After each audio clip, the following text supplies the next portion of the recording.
1.5 hour discussion. Here we have a new topic. I hope interesting like this one we just witnessed. It is about access to culture, legal and policy challenges in Europe and beyond. Very ambitious title again. I'm not sure we can cover this issue perfectly, but we can try to do our best. So welcome to keynote speakers and to commenters.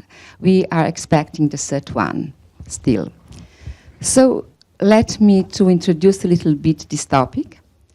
Right to culture, be it the access to culture or access to resources to make culture, remains a highly topical issue across Europe, and we already heard that not only across Europe but also in other continents, all these exercises regarding adoption of laws that are trying to recognize right to culture are already in South America, which I've noticed that is very active in culture policy development.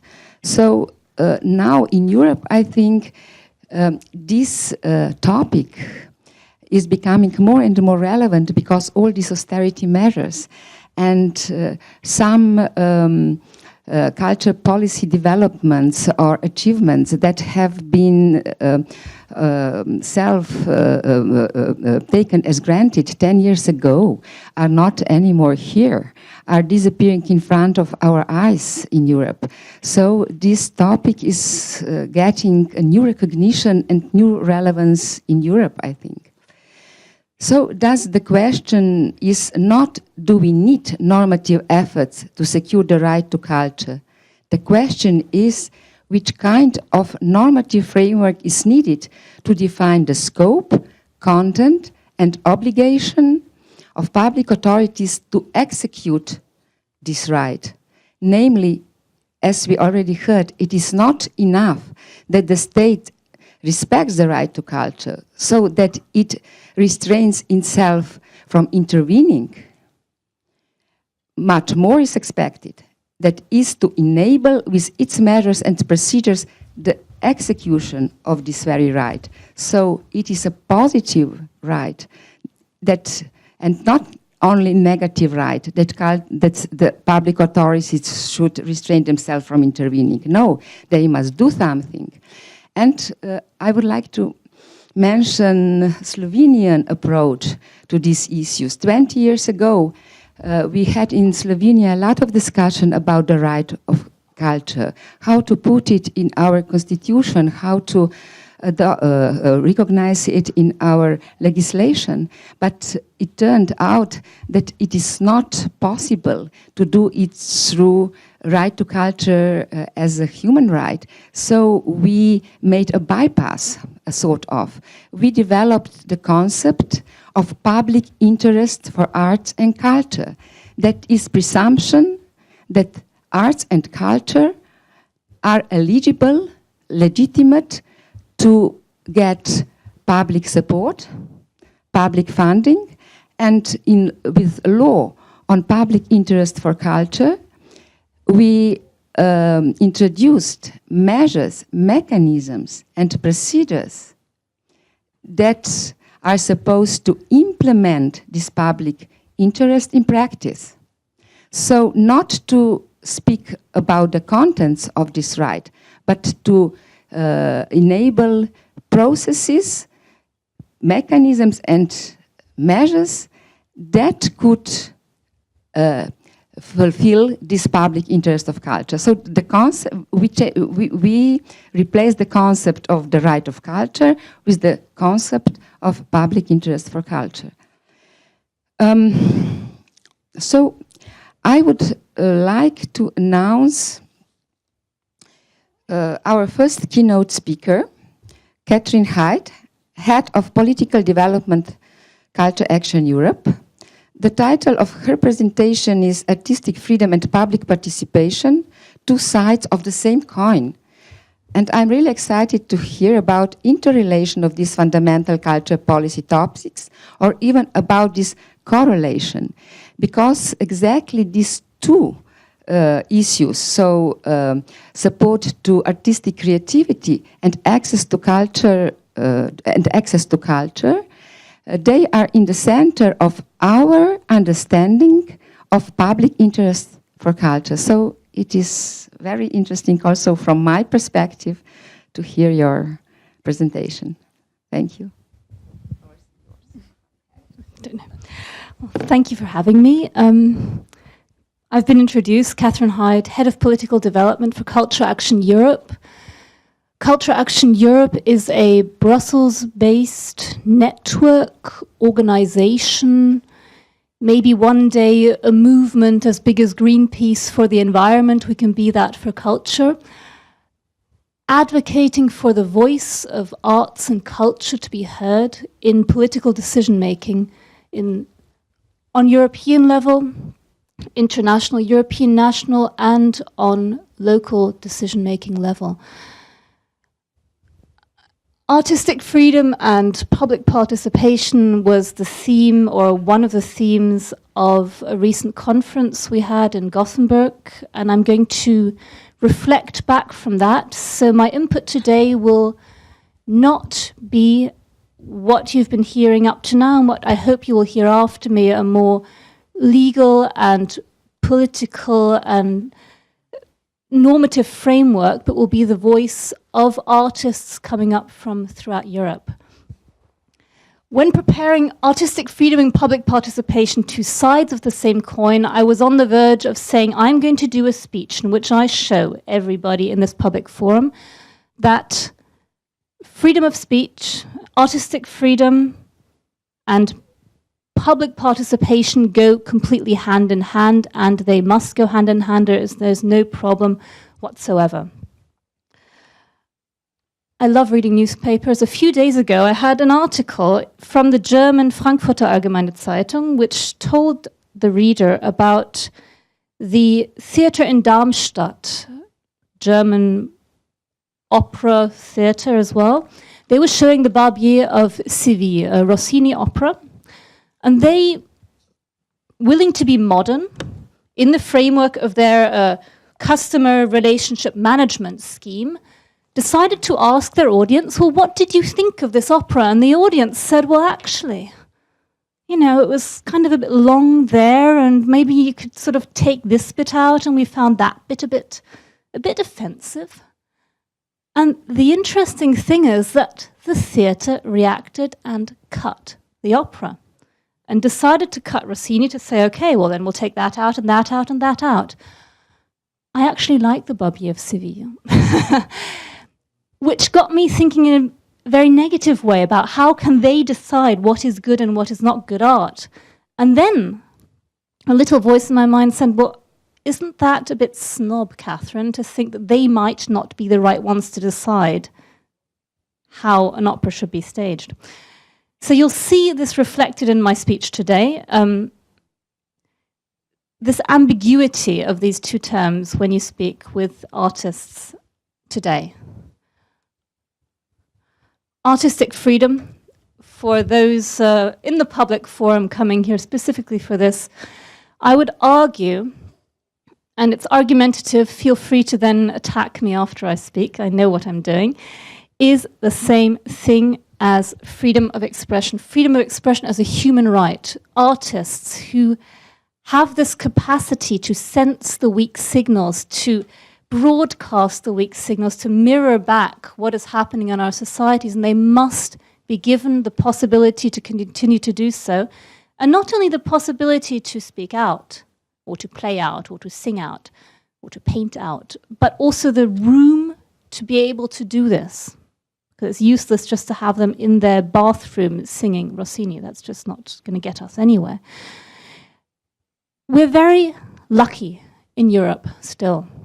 However, working for Culture Action, we get voices coming up from the basis, voices from the UK saying we weren't allowed to stage this community theatre play because it was deemed it might be offensive to a certain religious segment of the population, we prefer not to do it. We have voices from Germany where recently in the Schaubühne in Berlin, right-wing activists exclaimed death threats against the director of a play because they didn't agree with what he was going to show. We have, of course, the shocking news from France and Charlie Hebdo at the beginning of this year. So artistic freedom, freedom of expression is a difficult notion here as well. And when it comes to journalism, the Council of Europe, of course, will see that this freedom is dropping within Europe, also in part maybe due to a certain form of self-censorship, of people not being quite sure what they can say. So this is an issue we have to attack. One thing also, and I'm very tempted to say this in any case, it's not only obvious censorship, it's also certain states in Europe, in the artistic field, deciding who should be in what position in the ministry or in the theatres, and who should be giving grants. Because you don't have to take away an arts director. You can just cut their funding. And this is happening everywhere in Europe, and this is also something that we will be observing, and we have been asked to observe when it comes to the situation now in Poland after the elections.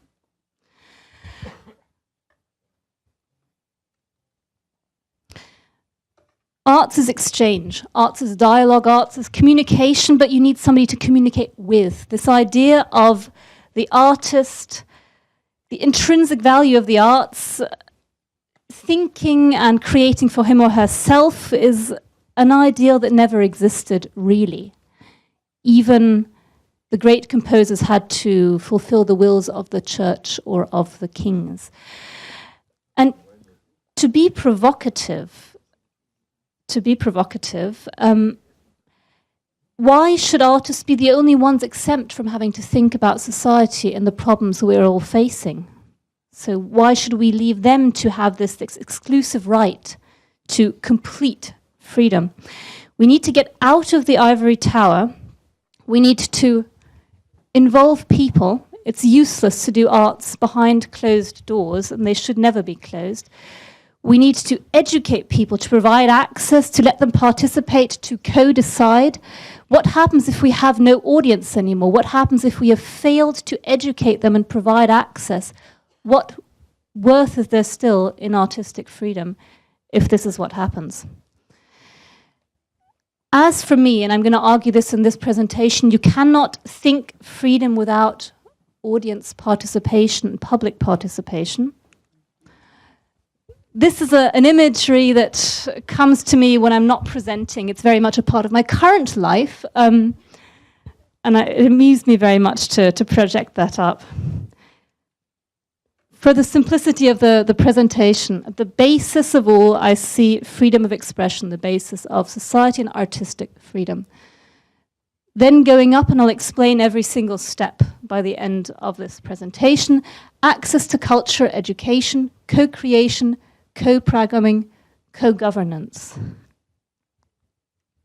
The last being forms of participation. It's often sort of a mumbo-jumbo. People speak about participation, and everything is pushed into the same category.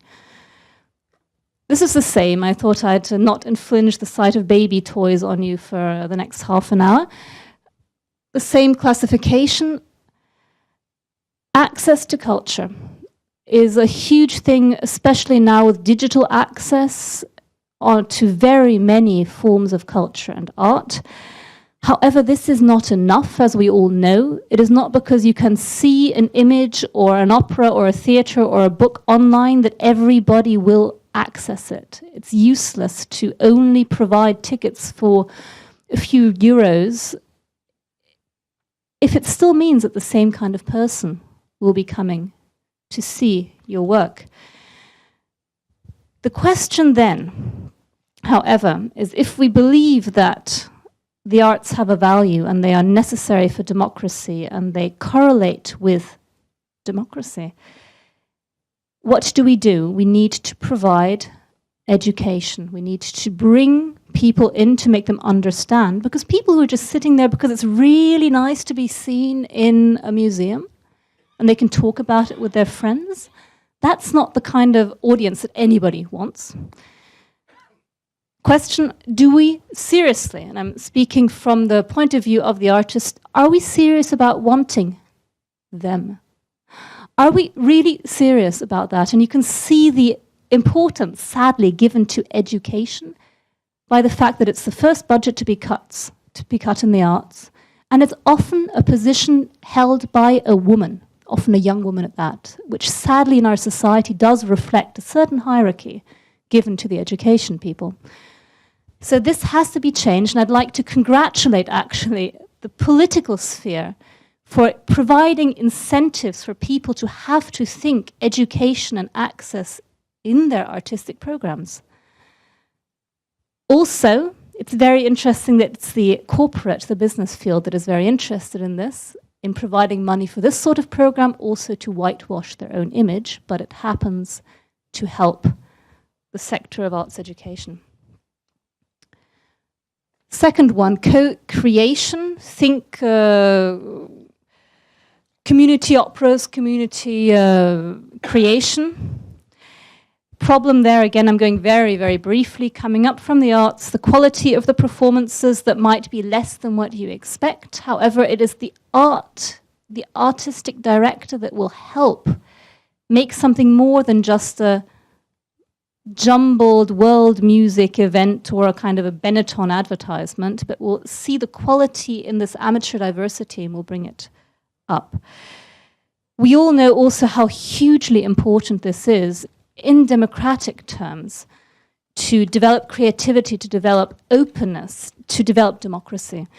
And it's being used for integration. It's also, there are very, very interesting programs when it comes to countering violent extremism, when it using the arts and culture for that. Co-programming as public participation, so non-artistic participation. These are people deciding as well how things should be programmed. What books should an editing house publish? What shows should be shown? And this is difficult because who are these people? And what if conservative tendencies prevail? What if right-wing tendencies prevail? What, as one participant of our conference said, who is responsible then anymore? If there's no artistic director anymore, and he can always say, or she can say, well, it wasn't me, it was them who decided to edit this. So you have all this difficulty, and you also have this, because it's a hype thing now at the moment, this thing of bringing public participation in programming, often guided by financial difficulties. And that you hope by things like crowdsourcing, crowdfunding, bringing in other partners who also have their word to say, that they will, of course, then financially commit. It's a difficult area. One step, and that's the last step, beyond participation is co-governance. It's being discussed when it comes to heritage. There again, I'll be provocative and say, but it means if you really want to seriously give people the right to participate, you have to know how to let go. And letting go means accepting that if this co-governed body decides that a museum should not be a museum but a spa, and we would like to use the revenue to invest in the hospital because we find that important now, and who decides? It becomes difficult to let go. And if we want to set a framework to prevent this, who has the right to set this framework? With what right do I say this church has to stay because I believe it is more important? But in spite of all these comments, I would underline, and I will never cease to underline, that nowadays, when citizens are more and more deciding that governance has nothing to do with them, that what is being decided on a political level, that nobody is hearing their voice, participation in a small scale and in a larger scale is the way forward.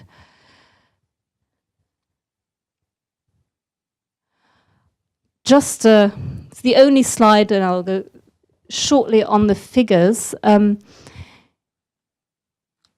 We have to go beyond the GDP argument of how our societies advance. We have to think about well-being. And well-being is linked to trust, and well-being is linked to not being lonely. And these are things that the arts can further, the feeling of trust. Here you have the link very clear between trust in government and the quality of life measured by perceived well-being, and the very, very clear correlation between these two elements. It's a Gallup study here I'm quoting. The next one is the link and the correlation between unemployment and well-being, obviously, between poor health and well-being, and the most highly significant correlation, point 82, is no one to count on. The feeling of isolation, of loneliness, is the most determinant factor for well-being. And this is something that if you sit together with people in a theatre, if you participate in a joint act of creation, if you co-govern, you will feel less lonely. It's crucial thus, and I'm just going to go through it very fast because we all agree on it, and I'll come to the end of the presentation through that. What can the arts and culture give us? The impact. Going through fast. Curiosity. Awareness. Cooperation. Participation. Empathy. Very big. Belonging. Community. Divergent thinking, the capacity to think not only in one solution but in several possible solutions. Openness to difference and critical thinking. Self-esteem, engagement, hope, trust. To conclude my presentation, I'd really like to underline the absolute necessity for us to come out of our bubble, and it's something that we push the cultural organizations, member of Culture Action Europe, to always reflect in all their activities. This world is faced with challenges, real challenges. And these challenges are environmental, these challenges are social. The environmental catastrophes that we are coming up to are creating conflict, are creating people and mass migration. And it's not going to stop tomorrow. And this is something that we all have to work together and participate, and the arts have an enormous role to play. Also, we tried with IFAKA and others to promote culture as a goal in sustainable development. We failed on that one, but we will continue trying to integrate these spheres. And we need to think participation, freedom of expression for artists, for audience, for human beings, for the future. Thank you.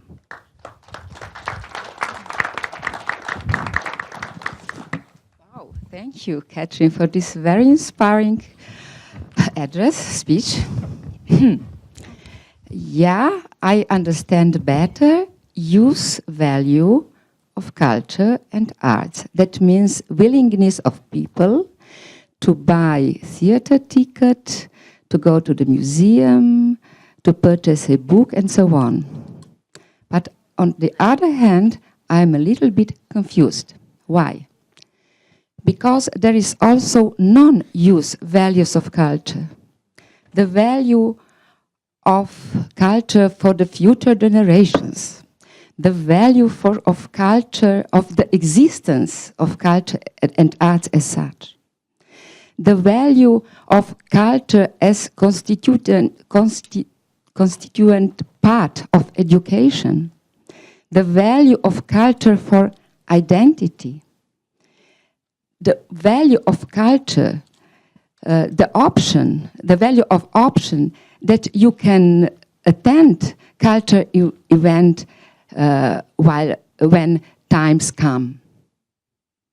So even all these values, non-values of culture, non-use values of culture, can be measured by people's willingness to pay, to agree that the state give part of the national budget or local budget to culture, even if they are not using this option. And a lot of public pools tell that. For example, we made not far ago in Slovenia one of these inquiry. And can you imagine that people from the margin of Slovenia, that people who never go to opera performance, when they were asked, do you agree that part of public funding goes for this opera house? Incredible high percentage of people gave positive answer.